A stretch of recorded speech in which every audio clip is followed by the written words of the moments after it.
CM మంత్రులు మేడిగడ్డకు వెళ్లడాన్ని కేసీఆర్ తప్పుపట్టారు. అయితే Kaleshwaram కుంభకోణంపై criminal enquiry చేస్తామన్నారు ఉత్తమ్ కుమార్ రెడ్డి.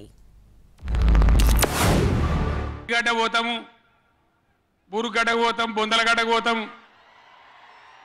ఏ తోకమట్టున్నది మేడిగడ్డ అక్కడ.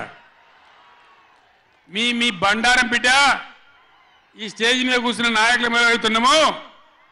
ఈ అసెంబ్లీ అయిపోయిన తర్వాత మేము కూడా అడిగి పోతాం, మీ చరిత్ర మొత్తం ఎండగడతాం.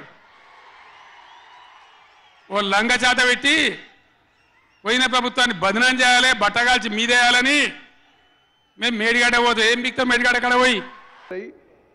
ఏ వర్క్ చూసినా 100 రూపాయలు టెండర్ పిలుస్తారు, ఆ తర్వాత దాన్ని 500 రూపాయలు చేస్తారు. ఇది ఒక భారీ కుంభకోణం. తప్పనిసరిగా క్యాబినెట్లో చర్చించి ఇది క్రిమినల్ ఇన్వెస్టిగేషన్ కూడా ముందుకు పోతామని చెప్పి నేను మనవి చేస్తున్నాను. అదేవిధంగా ఒక చాలా ముఖ్యమైన విషయం